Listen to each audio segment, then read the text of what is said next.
Well, kumusta kayo mga idol? Ang ating mapapanood sa video ito ay ang laban ni Jason Pagara versus Miguel Antoan. Pero bago natin umpisa ng video ito, kung bago ka pa lang sa aming munting channel, ay huwag mo naman kalimutan mag-subscribe at pakihit na rin sa notification bell sa all para lagi tayo updated sa bagong natin i-upload tulad nito. Maraming salamat po.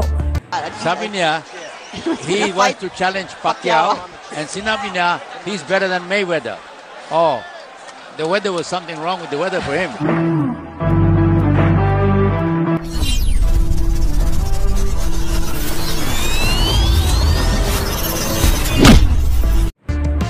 Dalawang buwan matapos mapanalunan ang bakanting WBO International Light Welterweight title. Sa rematch nito sa Mexican fighter na si Rosbel Montoya, sinagupa ni Jason Pagara ang palabang boksingero na si Miguel Antoan.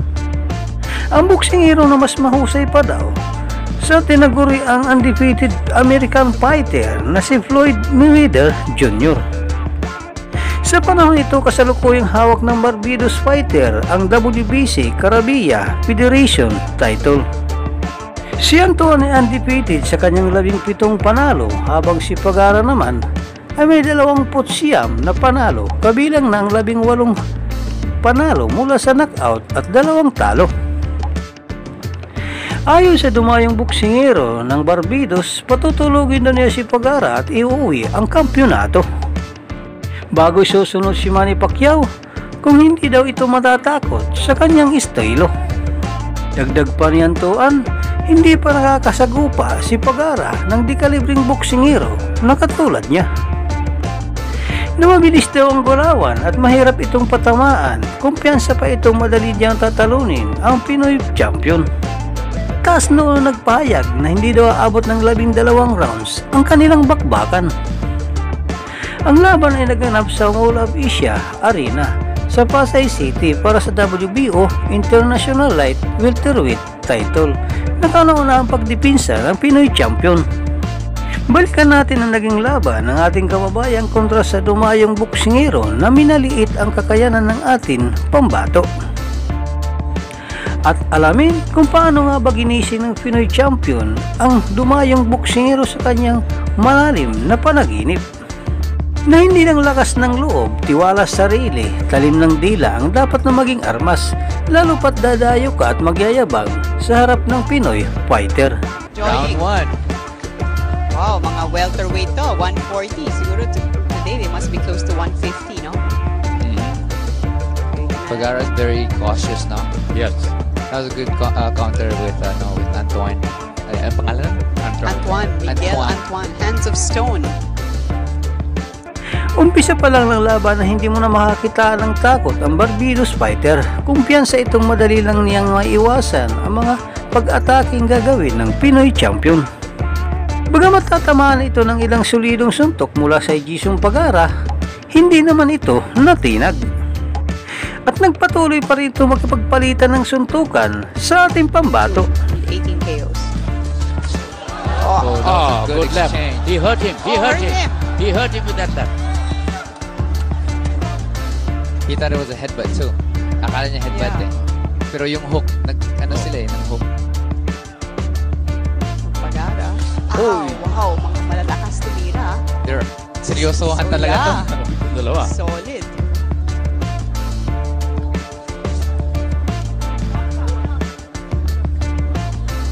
Dapat Pagara, relax muna. Relax muna. Kasi gusto niya talagang in-knockout itong si Antoine. Mukhang gigil na gigil. Gigil talaga. Earlier in the locker, so he was speaking to their psychologist na talks to them para sa That was a good straight for Antoine. You know, he may be from Barbados and they play cricket, but he looks like a fairly decent boxer. He is a very decent boxer. Makikita mo marunong siya mag-counter eh. Oo. Yeah, look at that muscle. They're very evenly, no? They're very evenly. Yung style nila eh. Marunong mag-counter. They're not too overly fast, but malakas lang dalawa. Yeah. Jason needs to throw that jab, no? Kailangan niya mag-jab para ma-set up yung straight. And he has the reach to do So kulang yung jab, no? Just going Oh, for the jab big. talaga, just going for the- ma-set up po talaga yung lahat. Nice counter again mula kay Antoine. Medyo lumalabas yung ano niya sa likod. Is that bothersome? No. Hindi naman. Actually, Jason is doing good with the head movement. Baka confuse mo kalaban mo yun, di ba? Break, step back, step back. Philippines in red.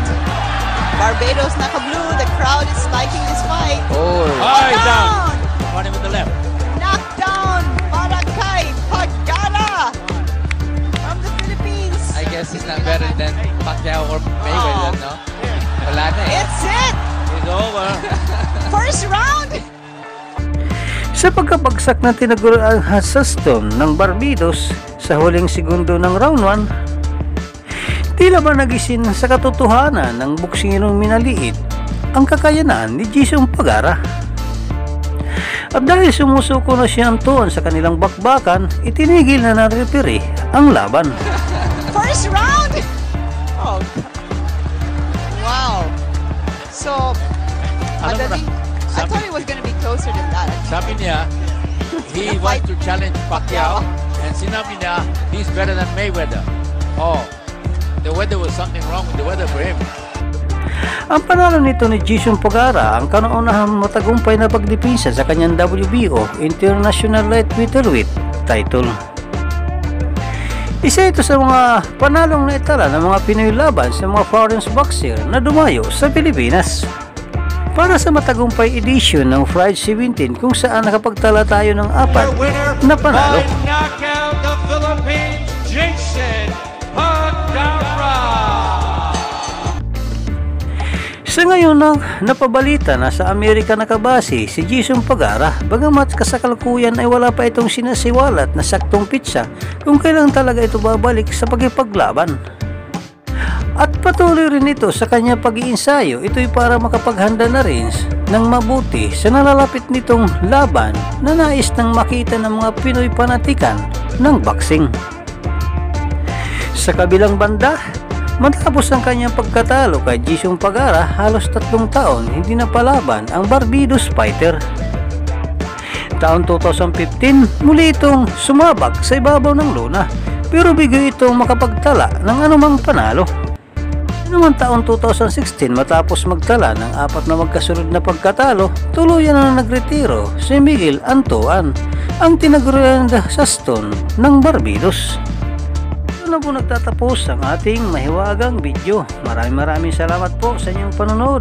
Ikaw, idol, ano masasabi mo sa magandang performance pinakita ng ating bida sa videong ito? Para sa inyong opinion, i-comment mo niyan sa ating comment section sa ibaba.